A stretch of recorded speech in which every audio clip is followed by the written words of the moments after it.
जिलों की नगरी में आप सभी का स्वागत है। अभी गणपति उत्सव का दौर शुरू हो चुका और आप देखें कि आज गणपति को लेने के लिए गणगौर घाट के पास, क्योंकि यहाँ मूर्ति कलाकार हमेशा बनाते हैं और ये पत्थर के बने हुए हैं जिससे कि झीलों को प्रदूषित नहीं करते हैं। ये कहीं ना कहीं एक अच्छा संदेश है हमारे लिए। गणेश जी बाबू जी बता रहे एक पहले भी थे लेकिन वो घिस गए, छोटे हो गए, तो आज ये गणेश जी नए खरीदे और इनको पानी का छिड़काव भी किया है। अब आप सोचिए, अब आप सोचो कि गणगौर घाट का संबंध हमारा कितना बड़ा है। गणगौर घाट हमारी आस्था का सबसे बड़ा केंद्र है। गणगौर घाट को हम गंगा का घाट, गंगो घाट में स्नान करा के गजानन जी मंदिर है, यहाँ पे उनका दर्शन करा के गजानन जी से गणेश जी को गणेश जी को दर्शन करा के और अभी शुरुआत हो गई है, उनकी आस्था इसमें आ गई है। तो आप देख सकते हैं गणगौर घाट से हमारी कितनी बड़ी आस्था जुड़ी हुई है। यहाँ चाहे गणगौर महोत्सव हो, चाहे गणगौर महोत्सव हो, गंगोज महोत्सव हो, चाहे गंगा आरती हो, यहाँ विभिन्न तरीके के गणगौर घाट पर आयोजन होते हैं। मैं गुजारिश करना चाहूँगा उन लोगों से जो धातु के बने गणेश जी का उपयोग करें या पत्थर से बने हुए गजानन जी का उपयोग करें। अगर आप केमिकल के बने गजानन जी का उपयोग करते हैं और बाद में आप बाजे गाजे के साथ, ढोल नगाड़े के साथ लेके आते हो और जब 10 दिन गणेश जी जब हो जाते हैं तो 11वें दिन उनको बिलखता हुआ छोड़ के वापस चले जाते हो, ये बिल्कुल ठीक नहीं है। आप धातु का उपयोग कीजिए, आप पत्थर के कीजिए और परमानेंट कीजिए, पानी का छिड़काव करके। आप क्या सोचते हैं? बिल्कुल सही हो, कम पत्थर से भी और हाथ के करीब बने हुए अपने सामने बनाते हैं। मतलब और ये जो लेके आते हैं ये केमिकल के फिर झीलों में डाल देते हैं, जेलों में डाल देते थे और दिखावे के लिए कहीं कुएं में डालते हैं। आजकल हमारे लोग इतने होशियार हो गए, कुएं में गजानन जी को डालते हैं और गजानन जी के साथ खुद भी कूद जाते हैं। क्या ये ठीक है? नहीं है, ठीक नहीं है। कुएं में डालने से कितनी परेशानी हो जाती है। परेशानी बोलते चलते पानी में ही होना चाहिए वैसे। चलते पानी में कहने का मतलब ये है कि नदियों में होना चाहिए, पानी होता है उसमें नहीं होना। नदियों के अंदर इनको विसर्जन किया जाना चाहिए ताकि ये चलता रहे पानी, तो उसमें कोई भी वो नहीं होगा, ये रुकावट वगैरह नहीं हो। कोई आदमी पानी में तैरना भी चाहे तो वो आदमी उसमें फंस जाता है। ये बात आपकी भावनाओं को और आस्थाओं को ठेस पहुंचाने के लिए नहीं की जा रही है, ये हमारी प्रकृति और संस्कृति को बचाने के लिए की जा रही है। गणेश जी का जो उत्सव है लगभग मेवाड़ में अगर हम देखें तो लगभग 100-150 साल से करने लगे हैं और अभी 10-12 सालों में गणेश जी को ले जाकर पूजा करने की परंपरा शुरू हुई है। पहले ये नहीं थी, लेकिन इस परंपरा को ऐसा न हो कि ये परंपरा हमारे एक समय के बाद हमारे जीवन के लिए खतरा बन जाए, क्योंकि केमिकल से बनी हुई, रासायन से बनी हुई मूर्तियाँ कहीं न कहीं झीलों में जाएगी और झीलों के माध्यम से हमारे घर तक वो वापस शुक्राणु कीटाणु पहुंच जाएंगे। आप क्या सोचते हैं? बिल्कुल सही बात है हुकुम। और यही पानी उदयपुर वासी पीते हैं हुकुम। तो ये देखिए कितनी बड़ी बात है। तो आप भी धातु के बने गजानन जी को लाएं, आप जरूर लाएं, क्योंकि उदयपुर की जितनी भी झीलें हैं, चाहे आप कोई देख नहीं रहा हो और आप उसको फेंक दो, कोई बात नहीं, आप उसको फेंक दीजिए, लेकिन आपका जो मन है ना, अंदर वाला दिल, वो कभी नहीं मानेगा कि मैंने गलत काम किया है।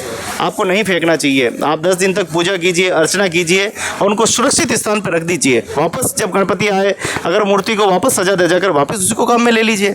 ये क्रम अगर चलता रहेगा तो झीलें भी साफ रहेगी और हमारी आस्था भी बनी रहेगी। ऐसी हम सभी से गुजारिश करते हैं कि आप इस भक्ति, शक्ति और इस संस्कृति की नगरी में इस प्रकार के अच्छे काम करते रहें और हम चैनल के माध्यम से जागरूकता अभियान चलाते रहते हैं ताकि आप तक ये बात पहुँचे। आप 10 दिन तक पूजा करेंगे, अर्चना करेंगे, खूब नाचेंगे, कूदेंगे, लड्डू खिलाएंगे, पता नहीं कौन कौन से भोग उनको चढ़ाएंगे। पूरे घर के लोग ऐसे आरती करेंगे जैसे दुनिया का सारा खजाना आपको ही मिल जाएगा। और फिर 10 दिनों के बाद ये होगा कि उन गजानन जी को आप एक अकेला छोड़कर, एक अकेले बालक को जैसे छोड़ के चले जाते हैं, एक बालक को जैसे छोड़ के चले जाते हैं, जन्म हुआ और उसको छोड़ दिया, उस तरीके से वो बिलखते हुए, रोते हुए, मतलब वो पल जब देखते हैं तो आंखों में आंसू आ जाते हैं। ऐसे पलों को आप छोड़ के चले जाते हैं। क्या ये ठीक है? क्या ये हिंदू संस्कृति है? क्या ये हिंदू परंपरा में ये समावेश है? क्या आपको ये सोचना होगा, समझना होगा। गुजारिश करते हैं धातुओं के गजानन जी लाइए या पत्थर से बने हुए गजानन जी को लाइए, उपयोग कीजिए और आप अपनी स्वयं ये सोच लीजिए कि मुझे अपने धर्म के लिए, अपने देश के लिए, अपनी संस्कृति के लिए, अपनी परंपरा के लिए कुछ तो करना है। बस ये जज्बा जब आप में जाग जाएगा तब आप आखिर में समझ जाएंगे मुझे क्या करना है और क्या नहीं करना। बहुत बहुत धन्यवाद आपका। तो झीलों की नगरी, ज़िले की यहाँ की पूरी हमारी लाइफलाइन है। झीलों के देखने के लिए पूरा संसार यहाँ पर आता है, पूरा संसार यहाँ आनंद लेता है। ऐसी नगरी में हम जन्मे हैं। आइए सब मिलकर इन झीलों को बचाने का काम करें, नदियों को बचाने का काम करें, कुएं, बावड़ियों, सरोवर को बचाने का काम करें, क्योंकि प्रकृति को नहीं बचाया तो हम कैसे बचेंगे, ये सबसे बड़ा सवाल है।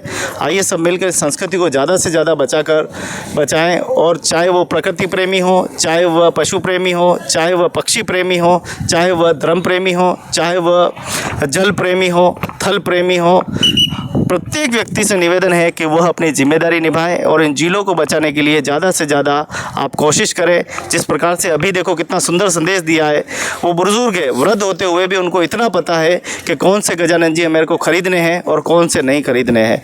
घर के अंदर पूजा अर्चना पाठ भी की जा सकती है। पूजा करने के बाद हम अगर अपनी मूर्तियों को इन जलों में फेंक देते हैं, झीलों में फेंक देते हैं, सरोवर में फेंक देते हैं, कुओं में फेंक देते हैं, बावड़ियों में फेंक देते हैं, तो ये ठीक नहीं है। हमारे अपने भगवान, हमारी अपनी संस्कृति, ये दृश्य हमने नवरात्रि में भी देखा, ये दृश्य जब भी हिंदू पर्व आता है तब देखा। आप अपने घर के अंदर पूजा अर्चना करते हैं, उसके फूलों को यहाँ डालते हुए देखा। आप चाहे तो आपके घर के आसपास में बहुत सारे खेत होंगे, वहाँ खड्डा खोद कर अच्छे से फूलों को वहाँ पर दफना सकते हैं, जिससे कि प्रदूषित नहीं हो। आप चाहे तो उन फूलों की अगरबत्ती बना सकते हैं, मशीन में डालकर कूट कर उनके कई औषधि और डालकर अच्छी सी अगरबत्ती बना सकते हैं और बढ़िया सुगंधित अगरबत्ती जला सकते हैं। आप चाहे तो क्या नहीं कर सकते। लेकिन जब आपने ठान ही लिया है कि मुझे तो झीलों में डालना है, खुद भी मरना है और दूसरों को भी मारना है, तो फिर मुझे लगता है कि फिर आपका कोई इलाज नहीं है, फिर तो आपके लिए कानून का डंडा ही सही है। आप से गुजारिश करेंगे कि आप कृपया करके इस भारतीय होने का और सनातनी होने का कर्तव्य को निभाएं। यही हमारा संस्कृति है, यही हमारा कर्तव्य है, यही हमारा फ़र्ज़ है, यही हमारी संस्कृति, यही हमारी परंपरा है। आइए सब मिलकर हम इस देश को अच्छा बनाएं। धर्म को भी हम जीवित रखना है, प्रकृति को भी जीवित रखना है, संस्कृति को भी जीवित रखना है, लेकिन उसके लिए कहीं न कहीं हमको जागरूक होने की आवश्यकता है। इस बाबूजी से जो भी उन्होंने कहा, उनकी बातों को आप चिंतन और मंथन कीजिए। इतने बुज़ुर्ग होने के बाद भी वह स्वयं एक छोटी है, ज़्यादा महंगी भी नहीं होगी, 60-70 रुपये की मूर्ति होगी, और वो मूर्ति उनके घर में कम से कम 18 से 20 साल तक शोभा बढ़ाएगी। और पिछली मूर्ति भी उन्होंने करीब 20-25 साल तक घर की शोभा बढ़ाई है। आस्था का मतलब ये होता है पूजा करना, पाठ करना। हम अपने घर के अंदर भी कई तरीके के पूजा पाठ कर सकते हैं। रोड पे करना एक दिखावा होता है, या फिर एक दिन हो जो जिस प्रकार से दूधिया गणेश जी के नाम भजन संध्या हो रही है, उस प्रकार से एक दिन का कार्यक्रम हो, जिससे कि 10 दिनों तक कोई यातायात जाम ना हो, कोई प्रभावित नहीं हो। पूजा करनी है तो हम अपने घर और परिवार के अंदर भी रहकर कर सकते हैं, संस्कृति के अंदर रहकर कर सकते हैं। दिखावे से अच्छा ये है कि हम एक अच्छे भक्त बने, एक अच्छे परिवार के सदस्य बने, एक अच्छे जागरूक व्यक्ति बने, एक जिम्मेदार व्यक्ति बने। अपने परिवार को तो हम गालियाँ दे रहे हैं और भगवान गजानन जी की यात्रा आरती कर रहे हैं कि ये अपन को कहीं सफल नहीं होगा। पहले हमें अपने परिवार की और अपने बुज़ुर्गों की आदर करना होगा, सीखना होगा, अपने समाज के लिए कुछ करना होगा, समाज के लिए, आने वाली पीढ़ी के लिए कुछ करना होगा। तब हमें लगेगा कि हमने कुछ जीवन में कुछ किया है। खाली हम सिर्फ दिखावे के लिए इस प्रकार के ढोंग करते रहें, ये ठीक नहीं है। मैं गुजारिश करूँगा, झीलों में कृपया करके खूब त्यौहार मनाइए, खूब कीजिए, लेकिन आप झीलों में किसी प्रकार की गंदगी न फेंकें। और हर समय नगर निगम और ज़िला प्रशासन की पूरी टीम यहाँ पर तैनात रहती है। और फिर अगर आप डालेंगे तो फिर आपके ऊपर कार्रवाई भी होगी, और कार्रवाई होगी तो फिर आपके ऊपर पेनल्टी भी लगेगी। आने वाले समय में कुछ मजबूत कानून भी बनेंगे, जिससे शायद जेल जाने तक के भी प्रावधान उसमें किए जाएंगे।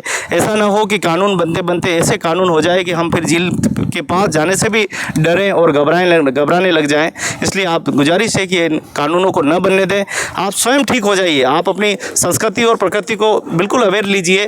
कानून बनाने की कोई आवश्यकता ही नहीं पड़ेगी, हम स्वयं इसके रक्षक बन जाएंगे, तो फिर अपना काम बहुत ही अच्छे से हो जाएगा। आइए सब मिलकर इस प्रकृति को बचाएं, संस्कृति को बचाएं, जीव जंतु, प्रकृति, जल सबको बचाकर मानवता सिद्ध करें। बहुत बहुत धन्यवाद। जय हिंद, जय भारत।